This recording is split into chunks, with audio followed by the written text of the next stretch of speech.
이명박 정권 시절 국정원이 2012년 총선과 18대 대선 위해 트위터와 페이스북을 장악해야 한다는 국정문건 보고서가 나와 논란이 커지고 있습니다.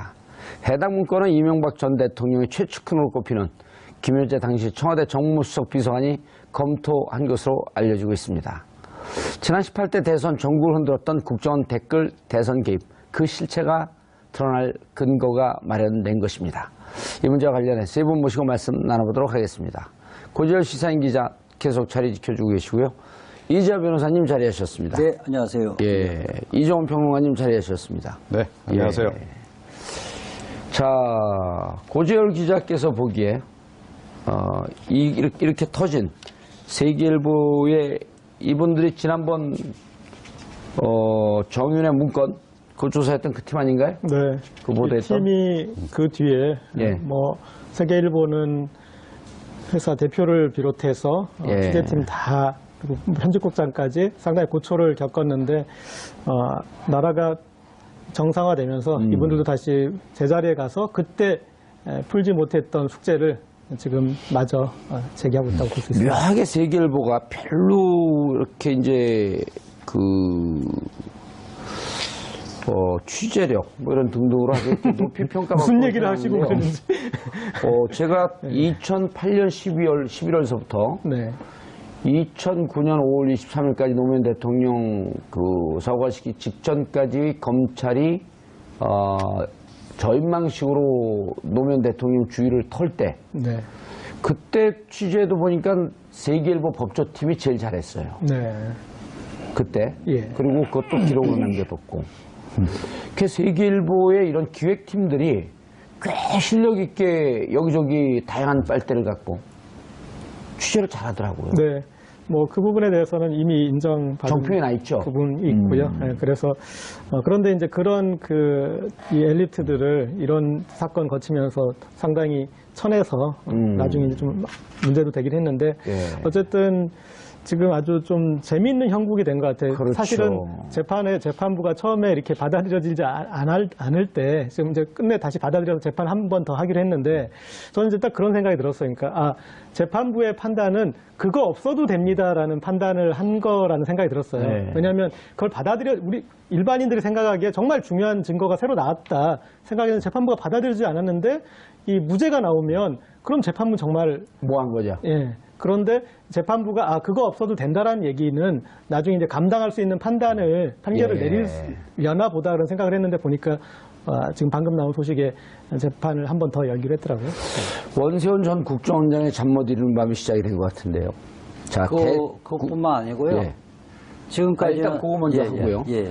원세훈 국정원장 대선 댓글 개입 사건의 재판이 네. 어떻게 진행됐는지 잠깐 정리를 좀 해주셔야죠. 원래 지금 고등법원에서 선거법 위반, 예. 국정원법 위반, 예. 이렇게 둘 다 유죄가 됐죠. 유죄가 다 기소됐는데 대법원에서 전원합의체 판결로 선거법 위반 부분은 주요 증거 능력이 없으니 다시 심리해라 이런 예. 상태에서 내려보냈거든요. 근데 그런 게 했거든요. 파기환송인데 보통 유죄 취지의 파기환송, 무죄 취지의 파기환송인데 애매하게 해놨죠. 증거가 지금 뭐라고 하셨어요? 증거 능력이 없는 증거를 갖고 유죄로 판단했으니까 다시 보통 검토해봐라. 무죄 취지로 파기를 명시적으로 하는데 애매하게 했어요. 애매하게 그러니까 다시 심리해봐라.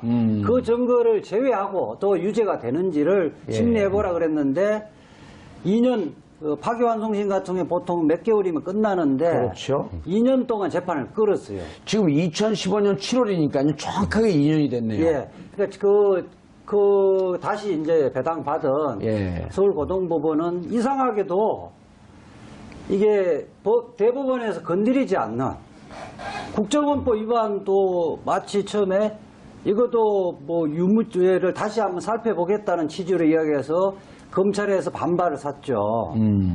다시 배정받은 최근에.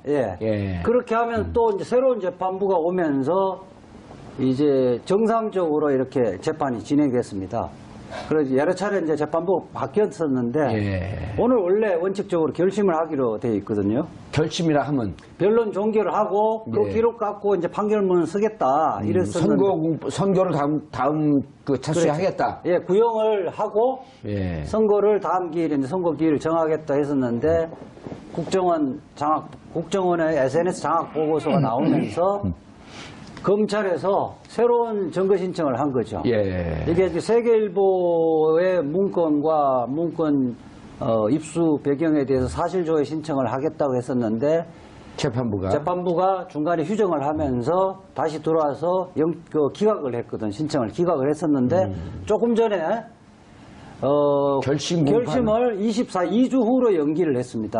2주 후로 연기했다는 이야기는 서울신문에 사실조회하는 방법으로 증거를 신청하는 건 적절하지 않으니까 어떠한 다른 방법으로 이것이 국정원 문건이라는 것을 입증을 해라는 걸 기회를 준 겁니다. 자, 네. 이재화 변호사님이 아주 쉽게 얘기하는데도 법률 흐름은 좀 어렵기 때문에 저같이 유능한 만주 변호사도 잘 이해가 안 돼요. 예. 자, 새로운 증거가 나왔습니다. 예. 새로운 증거가 나와서 이 새로운 증거를 검찰은 자, 원세훈 유죄를 입증할 결정적인 증거가 나왔습니다. 증거 채택을 해주세요. 네. 하고 냈어요.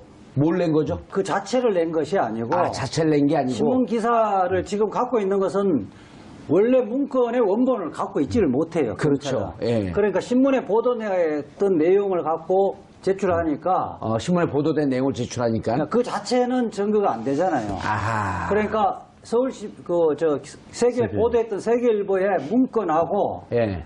이 문건을 입수한 경위 예. 이 부분에 사실 조회를 해서 이것이 실제 원본이 있다, 존재하고 있다. 범죄의 사실은 총체적인 계획을 담은 문서다. 국정원의 문서다는 것들을 입증하고자 했는데. 자, 그러니까 사실조회를 세계일보다 한 거죠. 예, 신청을 했죠. 신청을 했죠. 그래서 받아갖고. 그렇죠. 받아서 법원에 냈더니. 아니, 사실조회 신청은 받아들여지면 세계일보가 법원에 제출하는 겁니다. 사실조회 신청을 했는데 법원에서 안 받아들여주고.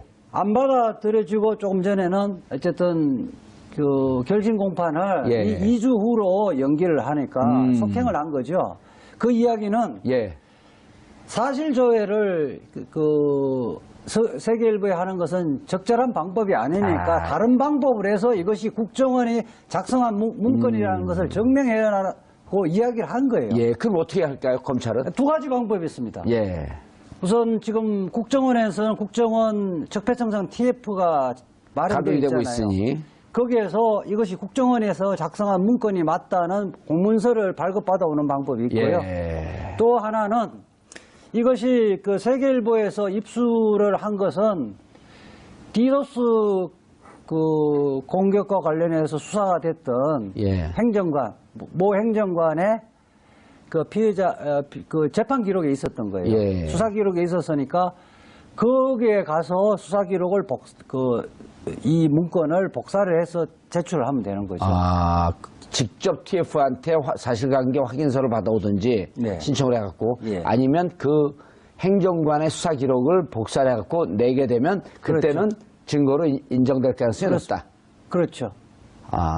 두 가지가 문서가 있어. 이 문서가 일단은 여러 가지 외형적인 거라든지 이런 거 보면 국정원이 작성한 걸로 강하게 추정되는데 그렇다고 국정원이 작성한 문서라고는 법원이 판단할 수 없는 거 아니잖아요. 그렇죠. 그러니까 만약에 이제 형사 재판에서는 공문서는 진정 성립이 추정되거든요. 공문서는 특별한 사정이 없는 한 진정하게 성립되어 있는 문서다. 바로 증거 능력이 인정되는 겁니다. 그렇게 되시면 지금은 현재는 이 원세훈 국정원 댓글 사건의 가장 우두머리는 원세훈으로 돼 있잖아요. 이 이른바 머리 자르기 아니라 머리 붙이기가 되는 거예요. 그러니까 그 위에 정무수석이 있고 그 위에 이명박 대통령이 있을 가능성이 상당히 높아지는 거죠. 이거는 정권 차원에서 청와대 차원에서 이거는 대선 공작을 했다는 것이 이제 드러나는 셈이 되는 겁니다. 이야, 어마어마한 사건. 어마어마한 사건이 되는 거죠. 이종훈 평론가님, 또 이게 독특한 해설로 우리 시청자분들이 잘 이해할 수 있게끔 문서 다, 이 기사 다 보셨죠? 문서도 네. 보고. 어떤 느낌이 들던가요? 세상이 이 칼날이, 검찰 칼날, 이 국정원 대선 댓글 개입이 이제 드디어 그 부분까지 갈 수 있겠다. 네. 그래요? 그 적폐청산 TF가 하기에 달렸다라고 생각합니다. 그러니까 조금 전에 말씀하셨듯이 예. 이번 문건도 결국 최종 확인은 국정원이 해줘야 되는 겁니다. 예, 그게 가장 결정적이에요. 국정원에서 이걸 딱 우리 쪽에서 만든 문건이 맞다라고 확인하면 그거로 끝나는 거죠. 예, 일단 증거 채택이 되는 거죠. 자, 그런데 그걸 해서 모든 게 완결적이 되는 건 아닙니다. 그러니까 그 보고서가 이제 청와대 그러니까 정무수석에게 전달이 됐다. 거기까지 확인이 됐죠. 그 다음에 확인돼야 될 것은 정무수석이 그 보고서 내용을 또는 그 보고서 자체를 이명박 전 대통령에게 직접 보고했다라고 하는 것이 또 규명이 돼야 되는 부분이 있습니다. 근데 이게 이제 규명만 되면 사실은 이제 대통령부터 시작해서 정무수석과 국정원장까지 다 한 몸통으로 움직여서 이거를 다 지금 이제 선거 개입을 했다라는 것이 규명이 되는 건데요. 자, 이렇게 놓고 보면 자, 이번에 드러난 이 문건은 사실은 이명박 정부에서 이루어졌을 것으로 추정되는 이 선거 개입, 특히 대선 개입과 관련한 전체 뱀의 꼬리에 해당한다라고 보면 됩니다. 그러니까 이 머리에 해당하는 부분은 무엇으로 시작하느냐? 알파팀 사건 아시죠? 예. 2008년에 알파팀을 만드는 거 아니에요. 그러니까 이 댓글팀을 그때 초창기 댓글팀을 만든 게 2008년이잖아요. 그러니까 광우병 쇠고기 파동 겪고 난 다음부터 이거 인터넷이나 이런 쪽에 대응을 해야 되겠다라고 만든 게 알파팀이죠.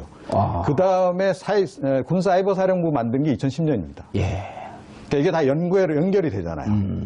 군사이버사령부는 나중에 보면 국정원으로부터 자금 받아가지고 댓글 작업을 하는 거 아닙니까? 그죠? 자, 그리고 국정원 자체 또 댓글 작업 팀이 또 이제 드러난 게 있고, 이렇게 보면. 3차장 밑에. 처음 시작은 2008년부터, 2008년 12년에 알파팀 만드는 것. 김성욱 한국자유연합인가 대표 만든 그 단체를 중심으로 해서 알파팀 만든 거 아니에요? 그래서 지금 시민단체 쪽에서 고소고발을 한 상태인데, 자, 그 사건으로, 그 팀으로부터 이게 쭉 시작이 계속 이게 이제 확장이 되는 그런 과정이다라고 봐야 되고요. 사실은 이 과정을 제가 보기에는 초기 과정을 사실은 조홍천 의원이 알 가능성이 굉장히 높습니다. 조홍천 의원이 그 당시, 그러니까 초기 2008년도 국정원장이었던 김성호 전 원장의 정책 특보를 하고 있었거든요, 그때. 국정원에서. 그래서 이 국정원 파견 갔었죠, 그때? 예, 초기 그 알파팀. 그리고 이제 이 조홍천 그 의원 같은 경우에는 김성호 전 원장하고 법무부 장관 때부터 보좌를 계속 했단 말이에요. 그래서 그 과정을 잘 알 거다라고 생각이 돼요. 추정컨대. 제가 확신은 못하겠습니다만. 그래서 조홍천 의원이 뭔가 정보가 있으면 좀 줬으면 좋겠고, 그것으로부터 시작이 돼서 그러니까 군사이버사령부도 만들고 또 국정원 댓글팀도 그 이후에 확장되면서 그러니까 2012년 대선 개입 사건으로까지 그대로 연결이 되는 그런 구도다라고 전체 그림을 그릴 수 있을 것 같다 이런 생각이 듭니다. 2011년 10월 26일 서울시장 재보궐선거가 계기가 되는 거 아닙니까? 그런데 여기에 또 한 축, 다른 축이 또 있습니다. 박원순 제압문건. 그러니까 직접 그런 위협이 되는 정치인에 대해서 직접 제압하기 위해서 어떤 국정원이 정치 공작을 한 것에 대해서 그 문건이 만들어졌는데 요게 또 한 축이고 그래서 국정원에 대한 거대한 퍼즐에 아까 말씀하셨던 이제 머리부터 어떤 실행 조직 그리고 군 사이버 사령부들은 어떤 구조를 짰고 그리고 실행했던 것들이 무엇이 있고 이런 것들이 이제 선명하게 드러날 수 있는 중요한 계기가 될 수 있을 것 같습니다. 그래서 이게 전체 그림을 그리면 굉장히 이게 큰 사건이 돼버리는 거예요. 그러니까 대통령부터 시작해서 대통령, 정무수석 그리고 국정원장까지 한 라인으로 움직이면서 이 작업들을 한 이런 그림이 이제 돼버리는 거죠. 그런 음모는 아니죠. 근데 예를 들어서 국정원장 원세훈 국정원장이 내가 좌파 세력으로부터 국가를 보호하기 위해서 나의 충성 어린 판단으로 독자적으로 했다. 현재는 그렇게 지금 진술을 하고 있죠. 그런데 지금 이 진술과 법원의 판단 별개 문제 아니에요? 물론 그렇죠. 당연하죠. 진술은 본인이 유리하게 진술하는 거고 그렇죠. 불리한 진술은 거부할 수도 있는 거고 본인이 허위 진술을 한다고 처벌 규정은 없는 겁니다. 본인은 스스로 자기 보호를 할 수 있는 권리가 의무가 있으니까. 문제는 여기서 지금 국정원에 대한 수사가 지금까지는 수사를 할 때도 체포를 할 때도 국정원장의 허가를 받아야 되는 거예요. 그리고 압수할 때도 국정원의 허가를 받아서 하는데 직접 검사가 들어가서 다 원하는 것들 다 압수해 올 수가 없습니다. 그래서 실질적으로 압수수색 영장을 갖고 가서도 국정원이 임의적으로 주는 것만 갖고 오는 거거든요. 그러니까 뻔한데 실질적으로 압수를 현행법상 제대로 할 수 없고 협력을 못 받아서 몇 가지 증거를 갖고 우리가 추론을 해서 재판을 하기 때문에 빠져나갈 구멍이 굉장히 많은 거예요. 그리고 육안으로 봐서도 명백하게 국정원 문서가 많은데도 다 오리발 내미는 거거든요. 우리 문서 아니다. 그런데 이제 현재 정권 교체가 되어지면서 오히려 이런 국정원의 국내 사찰, 국내 정치 개입 이런 문제를 적폐로 보고 청산해야 되기 때문에 이제는 국정원에 들어갔던 사람들이 사실대로 진술해 줄 가능성이 상당히 높아지는 거예요. 필요하면 임의적으로 그 문서들 수사기관에서 제출할 수도 있는 거죠. 예. 문제는 원세훈의 처벌만이 문제가 아니라 국정원 적폐청산 TF에서는 지금까지 짧게는 이명박 박근혜 정부에서 범죄 부분을 범죄 부분을 조사를 해서 앞으로 이 부분을 발본색원하겠다는 취지 아니겠습니까? 그러면 문제는 공소시효 이런 문제가 좀 일반 국민들은 좀 염려될 수 그렇죠. 있잖아요. 네. 그런데 공범이 기소돼 있으면 그 관련된 부분에는 공소시효가 중단이 됩니다. 그러니까 원세훈 국정원장이 기소돼서 예. 재판 중에 있기 때문에 예. 공범으로 추정되는 자들 예. 그 사람들은 지금 예컨대 2011년, 2010년 했다 하더라도 그때 중지가 되는 거죠. 예. 공소시효 7년이라면 그때 공소제기 기소하면서 예. 공소시효는 중단이 됩니다. 근데 이거 공소시효 몇 년이에요? 아마 7년 정도 될 거로 보이는데 하나가 뭐예요? 정확하게. 정확하게 우리가 범죄시효 모든 범죄를 다 외우고 다니지는 않는데 그렇죠. 검색이라도 해보셔야죠. 7년 아니면 10년인데 어쨌든 7년이라고 보더라도 불필요한 거는 굳이 찾아볼 필요 없어요. 7년이라고 보더라도 깨알같이 중단이 된다는 거예요. 중단이 되지면 이명박 대통령 여기에서 보고받았던 김효재 정무수석 이런 사람들은 지금 기소를 해도 된다는 겁니다. 이재호 변호사님, 예. 시작할 땐 피곤해 하시더니 이명박 대통령 기소하는 대목에서 생일잔치 맞이하시는 것 같아요. 원래 제 스타일이. 그런데 그러니까 이 김효재 정무수석만 이번에 드러났는데요. 예. 사실은 김효재 정무수석은 2012년 2월 달에 그만둡니다. 그리고 이달곤 우리 이종문 평론가님 아주 깨알같이 도움이 돼 보면. 그러니까 이달곤 이제 친이계죠. 예. 친이계 핵심 멤버 아닙니까? 이달곤 전 수석으로 교체가 되거든요. 그래서 2012년 2월에 예, 그래갖고 대선까지 갑니다. 자, 그래서 이 문건을 작성하고 이걸 보고받고 하는 그 과정에 김효재 전 정무수석이 개입한 것은 맞고, 그러나 그 이후에 초창기네. 실제로 대선에서 이게 실행되는 과정에서는 오히려 이달곤 전 정무수석이 개입됐을 가능성이 훨씬 더 높은 거죠. 그 이달곤은 지금 안 나왔잖아요. 지금 안 드러난 겁니다. 그거 이제 앞으로 사실은 이제 밝혀져야 될 부분이고요. 이종문 평론가님. 네. 자, 국정원장이 관여하고 있었던 이 문건이 작성에 대해서 청와대 보고가 되고 행정관이 그걸 원래 파기해야 되는데 가지고 있다가 인수해갖고 공개하고. 네. 정무수석이 확인한 다음 다시 행정관한테 돌려준 거 아니에요? 그럼 이제 파기하고 끝을 내야 되는데, 자, 이게 살아있어요? 예. 그러면은 국정원장이 개인의 충성심에 의한 일탈로 하기에도 어려워요. 왜냐하면 그러면은 청와대 보고하지 말아야 되거든요. 더군다나요, 문건의 양이 너무 많아요. 이번에 715건이 나왔다는 거 아닙니까? 거기 다 지금 국정원 워터마크가 다 찍혀 있다는 거 아니에요? 이거 빼도 박도 못 하는 거죠. 정무수석 비서관이 최종 종착지, 보고의 종착지가 될 수가 없는 게. 그러니까 이달곤이나 비서관이잖아요. 예. 정무수석 비서관인데 비서는 누구를 대통령에게 보고하기 위한 전달 통로죠. 이거 어마어마한 사건이 터졌는데요. 그리고 이게 이제 이명박 정부 안에서 벌어졌던 그런 국정원의 그런 행태에 대한 부분인데, 박근혜 정부 넘어갈 때 뭐 댓글 사건이 이런 게 문제가 돼서 국정원이 자기 혁신하느니 자기 개혁하느니 이렇게 가다가 이런 국내 정보팀이나 이런 팀들은 다시 재구축을 해가지고 박근혜 정부에서 다시 재활용을 했단 말이에요. 그렇죠. 그래서 이 부분까지 그 뒤에 왜 그런 적폐청산이 그 당시에도 이런 사건들이 다 드러났었고 다 문제 제기가 됐는데 왜 제대로 처리가 안 됐고 당시에도 검찰이 수사를 했는데 왜 안 됐고 그 사람들이 다시 국정원의 요직에 추하무개 국장이나 그런 사람처럼 다시 복귀해서 비슷한 일을 또 했는지 그 부분까지도 그렇죠. 그런데요. 그러니까 이 지금 굉장히 중요한 말씀을 하셨는데 이게 지금 이명박 전 대통령만 관련이 된 게 아니잖아요. 박근혜 전 대통령 내지는 박근혜 캠프도 관련이 됐을 가능성이 굉장히 높은데, 그러니까 기억나실 거예요. 아마 2012년 9월 2일 이명박 전 대통령과 박근혜 그 당시 후보가 단독 회동을 120분 동안인가요? 굉장히 장시간에 걸쳐서 정확하게 100분 동안 1시간 갔습니다. 그죠? 그때 이후에 사실은 국정원의 댓글 개입 또 이 군사이버사령부의 댓글 개입이 본격적으로 이루어지는 것으로 그동안 정황 증거상 드러나 있는 상황이란 말이죠. 9월 2일 만나고 난 다음에 대선까지 그러니까 한 100일 정도 9월 남았을 10일서부터 댓글의 양이 급증을 하죠. 바로 그겁니다. 그렇게 본다면 그러니까 그리고 나서 이제 얼마 전에 최동욱 전 검찰총장이 이제 공개한 내용이 이 사건 이제 수사하는 과정에서 국정원하고 경찰하고 이 그 새누리당 그 당직자들하고 사이에 통화량이 굉장히 많았다라는 걸 공개를 했잖아요.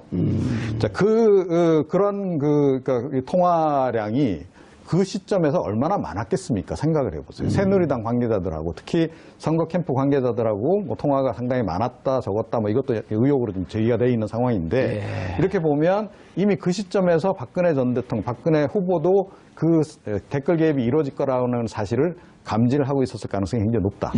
그렇게 보면 사실 이 부분도 박근혜 전 대통령이 법적으로 처벌을 받아야 될 수 있는 여지가 또 이종 생기는 평론가님, 9월 2일 독대를 하면서 배석자가 없다고 지금까지는 밝혔는데 그때 둘이 대화했던 대화 기록도 없을까요? 누군가 가지고 있겠죠. 그리고 그때 대화에서 기자들이 무슨 얘기를 했습니까? 그랬더니 세 가지 얘기를 해요.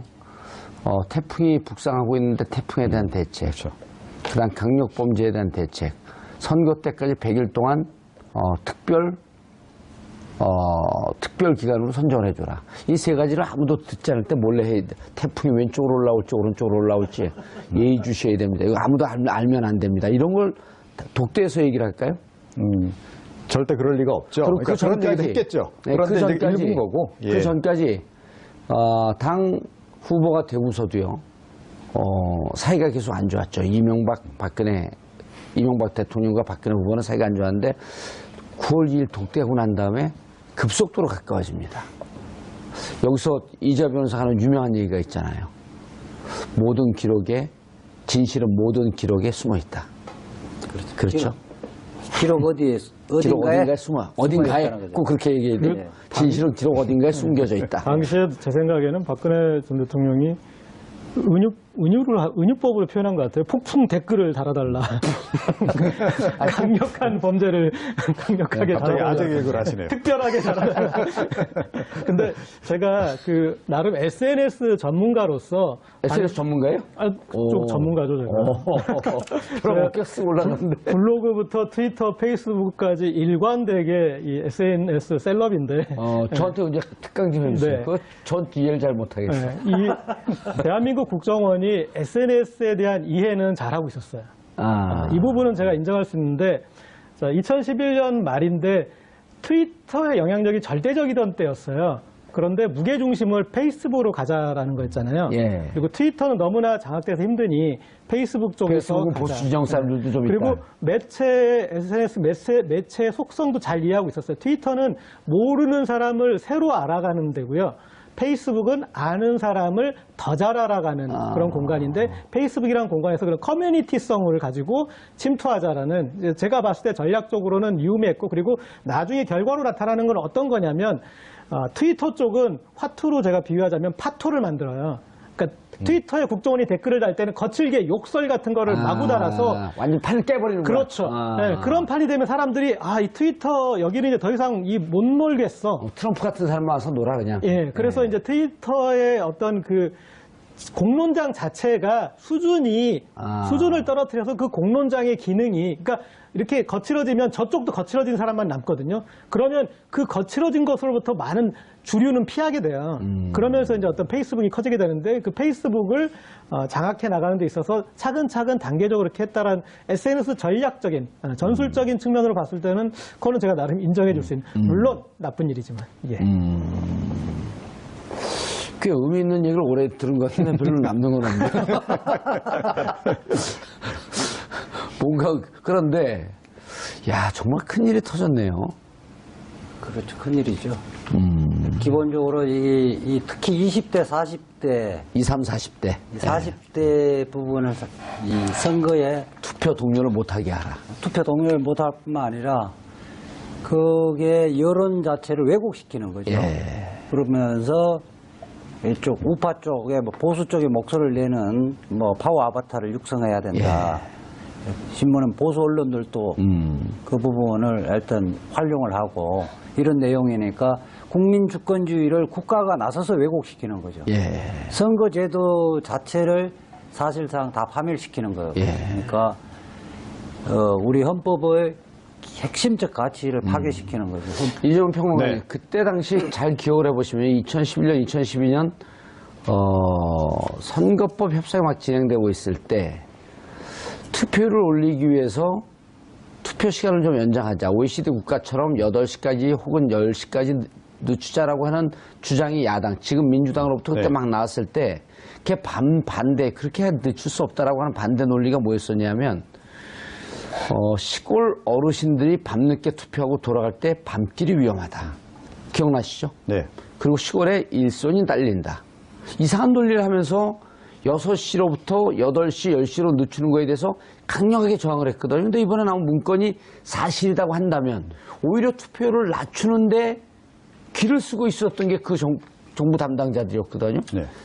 그리고 그 오죽하면 선거관리위원회, 선거는 민주주의의 꽃이라고 해놓고 사실은 많은 네티즌들이 조롱 섞인 말로 선거 방해위원회 이런 식으로 이름을 줬었단 말이에요. 그게 사실로 드러난 거예요. 그러니까 일단 노인 연령층들의 밤길을 걱정하면서 실제로 그때 대선 때 어땠나요? 6시까지 와서 앞에 줄 쫙 서신 그 나이 드신 분들이 많았잖아요. 그때. 그분들 다 결국 투표하게 했잖아요. 6시 딱 끊지 않았잖아요. 아, 그랬어요? 아, 그럼요. 원래 6시까지 들어가야지만 유효한 건데? 그런데 그 앞에 줄 선 분들까지 다 그때 들어가서 할 수 있도록 했지 않습니까? 그래서 사실 그때 많이 뒤집어졌다라는 얘기도 좀 있잖아요. 있는데, 어찌됐건, 그러니까 이번 상황 같은 경우에는 큰 축이 추정컨대 이겁니다. 그러니까 이명박 대통령과 그 당시 이제 2012년 대선을 기준으로 얘기하자면 이달곤 정무수석, 그 다음에 원세훈 국정원장, 그리고 또 다른 축, 그러니까 박근혜 캠프의 아무개. 그러니까 아마 박근혜 대통령의 실세 누군가일 가능성이 높죠. 이 부분은 최순실 씨가 직접 했을 것 같지는 않아요. 어찌됐건 공식 채널이기 때문에 아마 박근혜 대선 캠프에서 누군가가 아마 이 채널 역할을 했을 거라고 보여지거든요. 요 축으로 일단 움직여 간 것이 좀 분명해 보인다. 이게 그러니까 이달곤, 그러니까 정무수석에서 대통령까지 보고됐다라고 하는 사실이 나오는 순간 이거는 핵폭탄이 터지는 거고, 이 사실이 9월 2일 독대를 통해서 박근혜 대통령에게 직접 전달이 됐다라고 하게 되면 수소폭탄이 터지는 거네요. 그런데 이제 그 이후의 정황을 보면, 그러니까 국정원 댓글 사건 수사가 축소되는 거 아닙니까? 최동욱 검찰총장이 결국 그것 때문에 밀려나게 된 거고요. 그렇죠. 그러니까 그때 이제 청와대나 지금 이제 얼마 전에 최동욱 전 검찰총장이 이제 증언했다시피 그 당시 청와대 또 법무부의 주문 사항이 뭐였냐?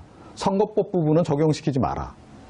였던 거 아니에요. 처음에 최동욱 그 검찰총장 팀에서 윤석열 이하에서 원세훈 국정원장을 선거법으로 구속했다 그랬어요. 그렇죠. 그런데 결국은 어떻게 됐냐면 불구속 기소로 합의를 한 거죠. 황교안 당시 법무부 장관이 길을 쓰고 그 선거법은 기소를 하지 말라. 이렇게 하면서 절충한 부분이 그 선거법 하대 그 불구속 기소를 하는 거죠. 둘 다 하대 불구속 기소를 한 거죠. 외압 있어. 저기 나오네. 국정원 개입 사건 외압 진실은 청와대가 원세훈 김용판이 그때 서울경찰청장이었죠. 선거법 위반 적용 곤란하다 했다. 외압 있어. 그래 이제 얼마 전에 재판 결과 나왔지만 김용판 이제 전 청장 같은 경우에는 무죄 그 판결이 났죠. 지금 어디 국회의원 하고 있죠? 이번에 출마했다 떨어졌죠. 출마했다. 이번에 만약에 이 문건이 나오지 않은 상태에서 원세훈 전 원장까지 무죄로 만약에 결론이 났다면 만약에 그렇다 그러면 이 사건은 완전 오리무중에 빠져버리는 거예요. 그런 상태에서 진실은 막판에 기록 어딘가에 숨겨져 있다. 막판에 이제 뱀꼬리가 딱 잡힌 그런 그 상황입니다. 그리고 저는 아까 이재화 변호사님께서 이 문건에 대해서 이제 국정원이 사실관계를 확인해줄 수 있다고 하지 않았습니까? 그 과정에서 과거사 TF에서 그 과거사 TF에서 이제 다른 문건 같은 경우도 조사할 수 있는 어떤 이게 트리거 역할도 또 할 수 있을 거예요. 과거사 그 TF에서 이미 12가지의 국정원 적폐에 대해서 적시하고 그다음에 이제 계속 알아보겠다고 했으니 여기에서 이제 물론 이 행정관이 가지고 있는 그 정보도 상당히 양이 있지만 이와 연관해서 유관해서 살펴볼 수 있는 그런 부분들이 전 더 나올 수도 있으니까 보세요. 추정컨대 그러니까 9월 이후부터 그러니까 2012년 9월 그 박근혜 이명박 단독 회동 이후에 집중적으로 댓글 작업이 이루어진다면 그때 보고가 안 이루어졌을까요? 어떤 형태로든 보고가 계속 이루어졌을 가능성이 높습니다. 사실은 그게 이명박 전 대통령으로서는 자기와 관련한 여러 가지 의혹들, 그걸 박근혜 정부에서 손을 못 대도록 하는데 일종의 보험 역할을 한 거 아니에요? 그러니까 이제 그렇게 추정을 했었죠. 그렇게 추정을 한다면, 그러니까 그 사이에 사실은 그 2012년 9월부터 12월 대선 끝날 때까지 그 사이에 오가스 문건들, 이달곤 아까 이제 정무수석 제가 얘기했는데. 그 사이에 오가스 문건들이 사실은 더 이 실행 문건이 가까운 것들이 많다. 이재화 변호사님, 많을 것으로 봐야 되겠죠. 이게 이제 요즘 많은 이제 이명박 전 대통령에 대해서 처음에 사자방, 4대강이나 이제 이런 게 지금 감사가 들어가 있잖아요. 그다음 방위산업 부분에 대해서도. 그런데 이제 그런 거는 어찌 보면 사실 검증이 쉽지가 않은 거잖아요. 증거 확보하기가 쉽지 그리고 이거 국정 수행 와중에 했던 국가 정책을 운영할 때 했던 이게 불가피한 실수였었다 이렇게 하게 되면 고의성을 밝혀내는 게 무척 힘이 드는 거거든요. 그러니까 정책의 실패로 변론에 할 가능성도 상당히 있고. 그리고 이제 BBK라고 하는 것은 개인의 도덕성이란 말이에요. 근데 이런 경우는 국가의 정보기관, 가장 강력한 정보기관을 이용해서 선거에 개입한. 그래서 윤석열 당시 검사가 이랬잖아요. 부정선거라고 치면 3.15 부정선거를 능가할 정도의 범죄 행위다. 그렇죠. 이게 이제 그 증거에 일단이 드러난 거 아니에요. 근거에. 그러니까 윤석열 팀장이 본 것은 빙산의 일각일 거예요. 전문가로 봤을 때 이게 촉이 있는 거죠.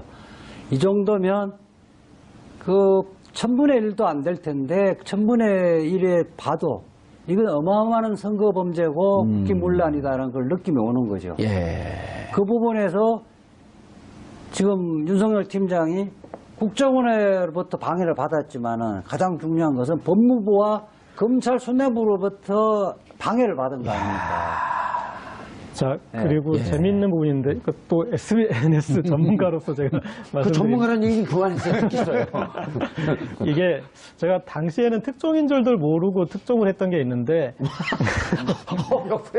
그냥 이상한 은유적 깔때기를 막 이명박 정부가, 그러니까 댓글이 폭증했던 게 9월 2일 회동 이후 9월 10일부터라고 했었잖아요. 10일서부터 15일 때부터 폭증을 하죠. 자, 그런데 기술력은 그 전에 가지고 있었을 거 아니에요. 그렇죠. 당연하겠죠.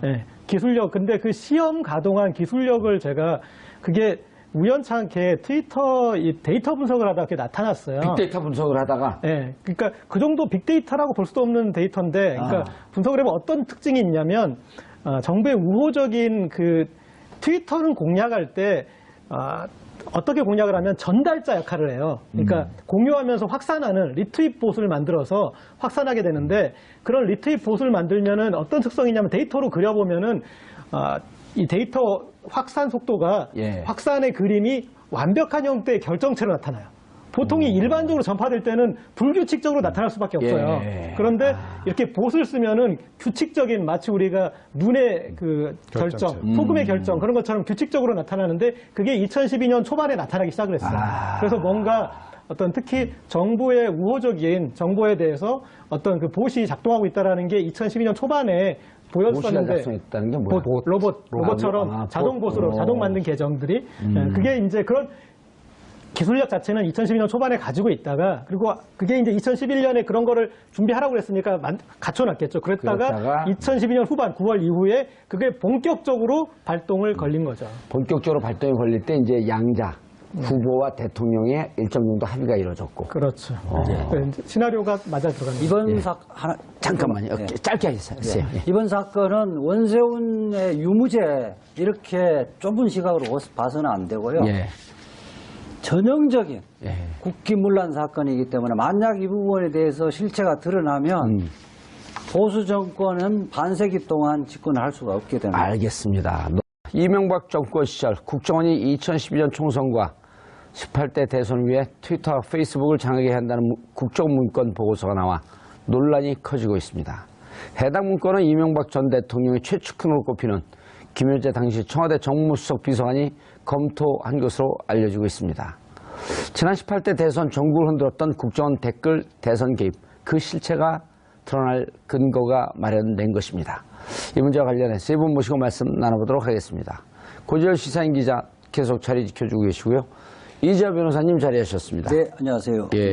이종훈 평론가님 자리하셨습니다. 네, 안녕하세요. 자, 고재열 기자께서 보기에 이렇게 터진 세계일보의 이분들이 지난번 정윤의 문건 그 조사했던 그 팀 아닌가요? 네. 그 보도했던 팀이 그 뒤에 뭐 세계일보는 회사 대표를 비롯해서 취재팀 다 그리고 편집국장까지 상당히 고초를 겪었는데 나라가 정상화되면서 이분들도 다시 제자리에 가서 그때 풀지 못했던 숙제를 지금 마저 제기하고 있다고 볼 수 있습니다. 묘하게 세계일보가 별로 이렇게 이제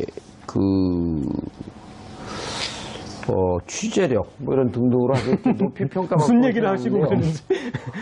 제가 2008년 11월서부터 2009년 5월 23일까지 노무현 대통령 사과시키기 직전까지 검찰이 저인망식으로 노무현 대통령 주위를 털 때 그때 취재도 보니까 세계일보 법조팀이 제일 잘했어요. 그때. 그리고 그것도 기록으로 남겨뒀고. 그 세계일보의 이런 기획팀들이 꽤 실력 있게 여기저기 다양한 빨대를 갖고 취재를 잘하더라고요. 뭐 그 부분에 대해서는 이미 인정받은 정표에 나 있죠. 부분이 있고요. 그래서 그런데 이제 그런 이 엘리트들을 이런 사건 거치면서 상당히 쳐내서 나중에 이제 좀 문제도 되긴 했는데 어쨌든 지금 아주 좀 재미있는 형국이 된 것 같아요. 사실은 재판부가 처음에 이렇게 받아들여지지 않을 때 지금 이제 끝내 다시 받아들여서 재판 한 번 더 하기로 했는데 저는 이제 딱 그런 생각이 들었어요. 그러니까 재판부의 판단은 그거 없어도 됩니다라는 판단을 한 거라는 생각이 들었어요. 왜냐하면 그걸 우리 일반인들이 생각하기에 정말 중요한 증거가 새로 나왔다 생각에는 재판부가 받아들이지 않았는데 이 무죄가 나오면 그럼 재판부 정말 뭐 한 거죠? 그런데 재판부가 그거 없어도 된다라는 얘기는 나중에 이제 감당할 수 있는 판결을 내리려나 보다 그런 생각을 했는데 보니까 지금 방금 나온 소식에 재판을 한 번 더 열기로 했더라고요. 원세훈 전 국정원장의 잠 못 이루는 밤이 시작이 된 것 같은데요. 자, 그것뿐만 아니고요. 지금까지 일단 그거 먼저 하고요. 원세훈 국정원장 대선 댓글 개입 사건의 재판이 어떻게 진행됐는지 잠깐 정리를 좀 해주셔야죠. 원래 지금 그 자체는 증거가 안 되잖아요.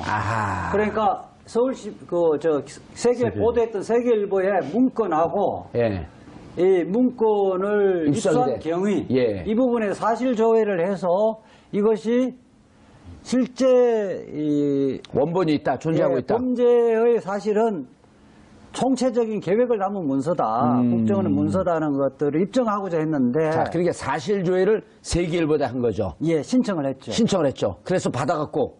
그렇죠. 받아서 법원에 냈더니. 아니, 사실조회 신청은 예. 받아들여지면 세계일보가 법원에 제출하는 겁니다. 사실조회 신청을 했는데 법원에서 안 받아들여주고.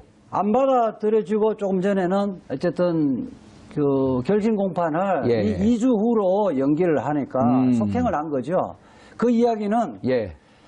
사실조회를 세계일보에 하는 것은 적절한 방법이 아니니까 다른 방법을 해서 이것이 국정원이 작성한 문건이라는 것을 증명해라고 이야기를 한 거예요. 예. 그럼 어떻게 할까요, 검찰은? 두 가지 방법이 있습니다. 예. 우선 지금 국정원에서는 국정원 적폐청산 TF가 마련되어 가동되고 있잖아요. 있으니.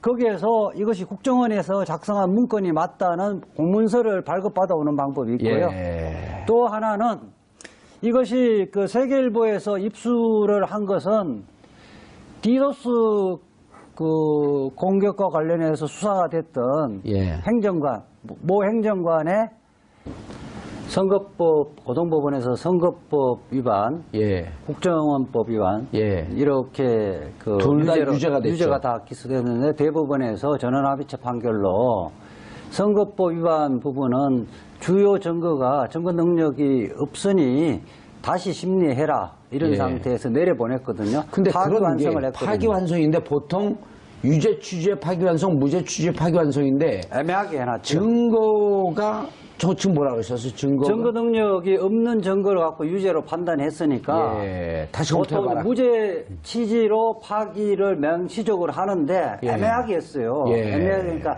다시 심리해봐라. 그 증거를 제외하고 또 유죄가 되는지를 예. 심리해보라 그랬는데 2년 파기환송심 같은 경우 보통 몇 개월이면 끝나는데 그렇죠. 2년 동안 재판을 끌었어요. 지금 2015년 7월이니까요. 정확하게 2년이 됐네요. 예. 그러니까 다시 이제 배당받은 예. 서울고등법원은 이상하게도 이게 대법원에서 건드리지 않는 국정원법 위반도 마치 처음에 이것도 뭐 유무죄를 다시 한번 살펴보겠다는 취지로 이야기해서 검찰에서 반발을 샀죠.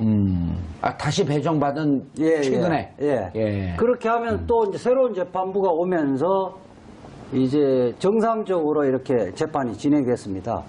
그래서 여러 차례 이제 재판부가 바뀌었었는데 예. 오늘 원래 원칙적으로 결심을 하기로 되어 있거든요. 결심이라 하면 변론 종결을 하고 그 예. 기록 갖고 이제 판결문을 쓰겠다 이랬었는데 선거를 다음 그 차수에 하겠다. 예, 구형을 하고 예. 선거를 다음 기일에 이제 선거 기일을 정하겠다 했었는데 국정원의 SNS 장악 보고서가 나오면서 검찰에서 새로운 증거 신청을 한 거죠. 예. 이게 이제 세계일보의 문건과 문건 입수 배경에 대해서 사실조회 신청을 하겠다고 했었는데 재판부가 중간에 휴정을 하면서 다시 들어와서 기각을 했거든. 신청을 기각을 했었는데 조금 전에 결심을 2주 후로 연기를 했습니다. 2주 후로 연기했다는 이야기는 서울신문에 사실조회하는 방법으로 증거를 신청하는 건 적절하지 않으니까 어떠한 다른 방법으로 이것이 국정원 문건이라는 것을 입증을 해라는 걸 기회를 준 겁니다. 자, 네. 이재화 변호사님이 아주 쉽게 얘기하는데도 법률 흐름은 좀 어렵기 때문에 저같이 유능한 만주 변호사도 잘 이해가 안 돼요. 네. 자, 새로운 증거가 나왔습니다. 예. 새로운 증거가 나와서 이 새로운 증거를 검찰은 자, 원세훈 유죄를 입증할 결정적인 증거가 나왔습니다. 증거 채택을 해주세요. 네. 하고 냈어요. 뭘 낸 거죠? 그 자체를 낸 것이 아니고 자체를 낸 게 아니고 신문 기사를 지금 갖고 있는 것은 원래 문건의 원본을 갖고 있지를 못해요. 그렇죠. 예. 그러니까 신문에 보도했던 내용을 갖고 제출하니까 신문에 보도된 내용을 제출하니까